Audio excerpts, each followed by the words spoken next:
दिल्ली में एसआईआर को लेकर प्रक्रिया शुरू हो गई है। दिल्ली चुनाव आयोग ने कहा है कि 2002 की जो वोटर लिस्ट है उसी को आधार माना जाएगा और उसके बाद से जो नए वोटर हैं उनको डॉक्यूमेंट के साथ अपना नाम जुड़ाना होगा। सर, बिहार के बाद दिल्ली में एसआईआर हो रहा है। आपको क्या लगता है कि दिल्ली में एसआईआर की ज़रूरत है? क्योंकि ऐसा तो बोला गया देश भर में, क्या आपको लगता है कि दिल्ली में जो एसआईआर है वो निष्पक्ष हो पाएगा? क्योंकि बिहार में काफ़ी आशंकाएं विपक्ष ने व्यक्त की हैं इस मामले पर। देखिए, बिहार के बाद चुनाव बंगाल में है। एसआईआर वहाँ होनी चाहिए थी, मगर डर दिल्ली में है, क्योंकि जिस तरीके से रेखा गुप्ता की सरकार चल रही है, ये सरकार कभी भी गिर सकती है और हो सकता है दोबारा दिल्ली में चुनाव जल्द कराने पड़ जाएं। इसलिए इनकी प्राथमिकता अभी बंगाल से ज़्यादा दिल्ली में है, क्योंकि दिल्ली में ही इन्हें सबसे ज़्यादा डर लग रहा है।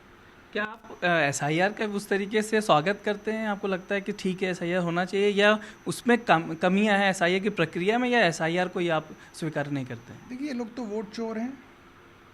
पहले वोट की चोरी करते थे, अब डाका मारने वाले हैं।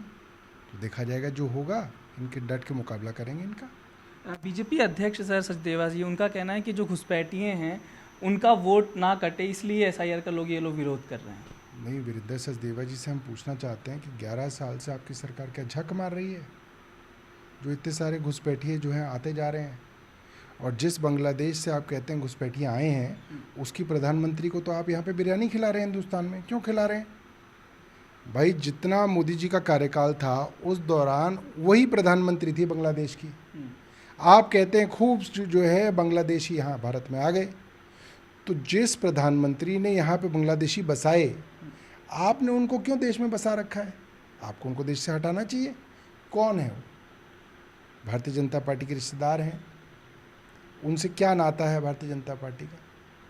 तो कुछ तो है इन लोगों के बीच में कि एक बांग्लादेश की वहाँ से भागी हुई प्रधानमंत्री को इन्होंने यहाँ जगह दे रखी है। क्यों दे रखी है?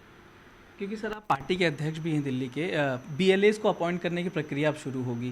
क्या आप लोग इस प्रक्रिया को अपॉइंट करवाएंगे धीरे धीरे? क्योंकि एक बीएलए बहुत महत्वपूर्ण है इस पूरी प्रक्रिया को करवाने के लिए।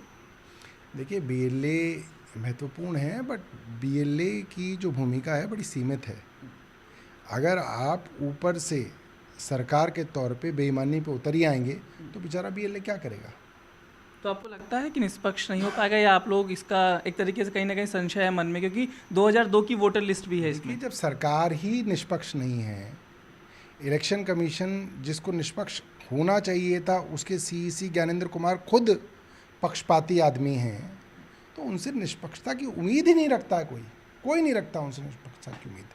वो पक्षपात करने के लिए माने जाने वाले लोग। ठीक, बहुत बहुत धन्यवाद सर, हमसे बात